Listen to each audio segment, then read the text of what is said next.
Hello friends, परमात्म योग में मैं आपका स्वागत करती हूँ। कल मैंने आपको रूट चक्र से संबंधित जानकारी दी थी।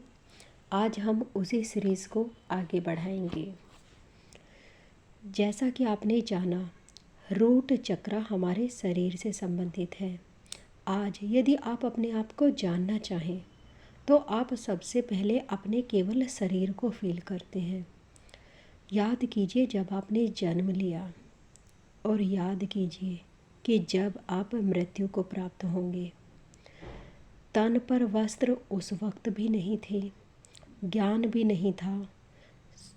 आप न ये कह सकते थे कि मैं भूखा हूँ, ना ही ये कह सकते थे कि मैं सोना चाहता हूँ, जागना चाहता हूँ। वैसे ही चले जाना है, अपनी मुट्ठी बंद करके कुछ किस्मत की लकीरें लेकर आए हैं और उन्हीं से जीवन में आगे बढ़े हैं। परम पिता परमात्मा ने ये तन दिया है। तन, वो भी मानव जीवन, मनुष्य पृथ्वी की सबसे अमूल्य धरोहर है। जी हाँ, आप एक महान रचना है परमपिता परमात्मा की। आप चाहें तो ज्ञान की चरम सीमा को छू सकते हैं। आपके शरीर में आपकी 5 ज्ञानेंद्रियां हैं। आपको लगता है आप नेत्रों से देखते हैं, नहीं, आपके अंदर एक ऐसी शक्ति है जिससे आप दृश्य को देखते हैं। वो है आपकी दृष्टा शक्ति। नेत्र, नेत्र में स्थित कोशिकाएं जब प्रकाश के संपर्क में आती हैं तभी आप देख सकते हैं। अंधकार में वही नेत्र हैं लेकिन आप देख नहीं सकते, इसीलिए आपके नेत्र नहीं देखते, बल्कि वो शक्ति जो नेत्रों में विद्यमान है आप उसके द्वारा देखते हैं। आप अपनी नाक से सूंघते नहीं हैं, बल्कि अपनी घ्राण शक्ति से सूंघते हैं। यानी अब आपने जान लिया कि आपके शरीर के ये अंग अपनी शक्तियों से संबंधित हैं।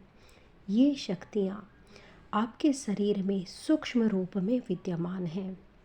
हमारे अंदर एक ऐसी शक्ति है जो हर पल हमें देखती है लेकिन हम उसे नहीं देख सकते।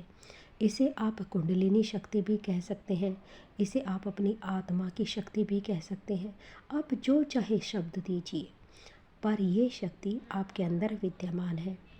अभी आप चाहे किसी भी एज के हों, आपको लगता है कि आप अभी अपने चक्र जागृत कर सकते हैं या जानने की इच्छा कर रहे हैं तो ही आप अपने चक्र जागृत कर सकते हैं। लेकिन आपको ये जानकर हैरानी होगी कि एक छोटे बच्चे के सारे चक्र जागृत होते हैं। 12 वर्ष तक आते आते यदि एक बच्चा चाहे तो वो आत्मबोध प्राप्त कर सकता है, या फिर उसे ऐसा वातावरण दिया जाए तो वो आत्मबोध प्राप्त कर सकता है।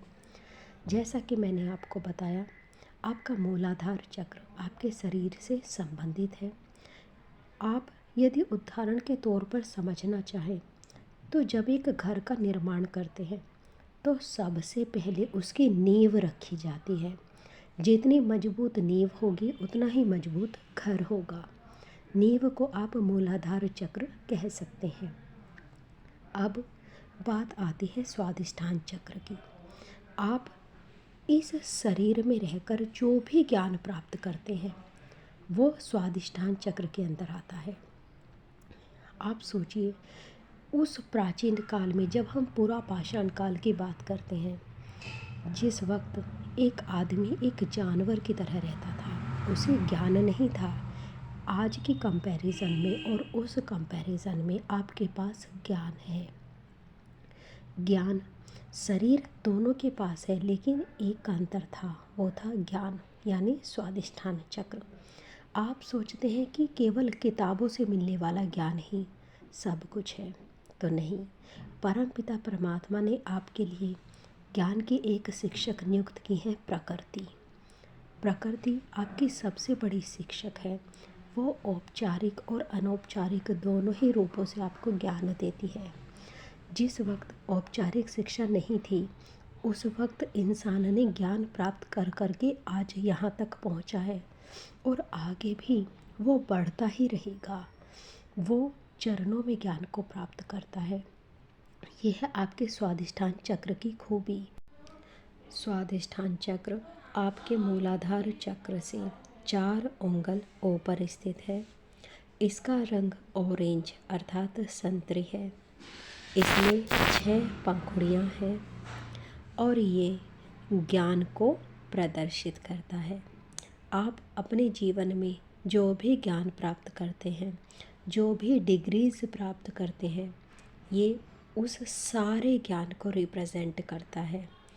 यहाँ पर यदि ग्रंथों की बात की जाए तो भगवान ब्रह्मदेव और माँ सरस्वती यहाँ पर विद्यमान है और अधिकतर सृष्टि से संबंधित अंग यहाँ पर मिलते हैं। जैसे कि लेडीज़ में बात करें तो यूट्रस की, ऐसे ही जेंट्स के सृष्टि से संबंधित अंग। ये चक्र इतना दिव्य है कि यदि ये जागृत हो जाए तो आजकल के बच्चे जैसे कहते हैं ना कि हमारा पढ़ाई में मन नहीं लगता, तो वो ध्यान से एकाग्र होकर अपनी एजुकेशन पा सकते हैं। इस चक्र के बैलेंस होने से आपके सामने ही चीज़ें विद्यमान हैं, तो उन बच्चों को रटने की ज़रूरत नहीं पड़ती, बल्कि उनकी समझ विकसित हो जाती है। वे छोटी छोटी चीज़ों को सोचने समझने लगते हैं। इसलिए ये चक्र बहुत ही ज़्यादा दिव्य है। आप शिक्षा में जितनी भी ऊंचाइयां छूते हैं वो सब इसी चक्र की वजह से होती हैं। जिनका ये चक्र जागृत होता है वो ज्ञान को आसानी से आत्मसात कर लेता है। इसका बीज मंत्र है वम। 6 पंखुड़ियों का ये चक्र जितना दिव्य है, इसके बैलेंस होने से जितनी ताकत मिलती है, जितना ज्ञान मिलता है, यदि आप देखें तो इसके इम्बैलेंस होने से बहुत सारी प्रॉब्लम भी हो सकते हैं। जैसे अज्ञानता। कई बार आपके पास ज्ञान होता तो है, आप समझिए कि आप उसे रिप्रेजेंट नहीं कर सकते। वो ना तो आपके व्यवहार में दिखाई देता है, ना ही आपके सोचने समझने में। केवल एक रट्टू तोता बनकर रह जाते हैं। सर्टिफिकेट तो बहुत सारे हैं, लेकिन यदि कोई एट द टाइम आपका एग्ज़ाम लेने लगे तो कुछ भी नहीं बता पाएंगे, एकदम बिल्कुल अज्ञानी की तरह। दूसरा, ये यदि इम्बैलेंस होता है तो व्यक्ति के बच्चे पैदा करने की क्षमता पर परेशानी होती है, या वो व्यक्ति बच्चे पैदा ही नहीं कर पाता, चाहे वो लेडीज़ की बात हो या फिर जेंट्स की बात हो। इस चक्र को जागृत करने की बहुत ही सरल विधियां हैं जिनसे आप इस चक्र को जागृत कर सकते हैं। अब बात करेंगे 7 चक्रों की। जैसा कि आपने जाना, हमारे शरीर में ये 7 चक्र विद्यमान है। आप इन्हें 7 घड़ों से कंपैरिजन कर सकते हैं। परमपिता परमात्मा ने ये 7 चक्र इस तरह से स्थित किए हैं कि एक चक्र दूसरे चक्र पर विद्यमान है, जैसे एक घड़ा दूसरे घड़े के ऊपर विद्यमान हो। अब आप देखिए, क्या कभी ऐसा होता है कि नीचे के घड़े को खाली रखकर ऊपर के घड़ों में जल भर दिया जाए? अगर ऐसा होगा तो नीचे का घड़ा टूट जाएगा या फिर उसमें दरार आ जाएगी। बिल्कुल वैसा ही आपके 7 चक्रों के साथ होता है।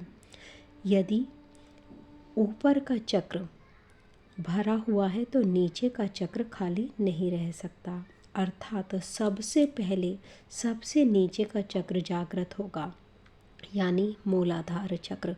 उसके बाद ही स्वादिष्ठान चक्र जागृत हो सकता है, उसके बाद ही मणिपुर चक्र जागृत हो सकता है। ऐसा कभी नहीं होगा कि चक्र ऊपर से जागृत हो। अगर ऐसा हुआ या फिर आप कोई ऐसी विधि अपनाते हैं जिससे आप कोशिश करते हैं पहले हृदय चक्र को जागृत करने की या फिर आज्ञा चक्र को जागृत करने की, तो इससे आपके शरीर में प्रॉब्लम्स हो सकती हैं। आपको आपके शरीर में दर्द हो सकता है, या फिर जो नीचे चक्र होंगे जो जागृत नहीं हुए होंगे उनसे संबंधित अंगों में परेशानी हो जाएगी। तीसरी चीज़, ये एनर्जी आपके सहस्त्रार से होते हुए नीचे आती है। मान लीजिए कि ऊपर के हर चक्र या हर घड़े में एक छेद है। तो एनर्जी ऊपर से फ्लो होते हुए हर घड़े के छेद से होती हुई नीचे वाले घड़े तक आती है, और जब सबसे नीचे का घड़ा भर जाता है तभी ऊपर जाती है। यानी एनर्जी आएगी ऊपर से ही और जागृत होगा सबसे नीचे वाला घड़ा, यानी मूलाधार चक्र। तो आप अपने ध्यान को इस तरह से करिए कि सबसे पहले आप अपना कंसंट्रेशन मूलाधार चक्र पर करें। धीरे धीरे ये चक्रों का जागरण ऊपर की ओर चलता है और सबसे बाद में आपका सहस्त्रार जागृत होता है। ये विधियाँ बहुत सरल हैं, बहुत आसानी से आप अपने चक्रों को जागृत कर सकते हैं और हीलिंग की नई नई टेक्निक सीख सकते हैं। आपको ये नॉलेज कैसी लगी, आप मुझे कमेंट करके ज़रूर बताइए। धन्यवाद।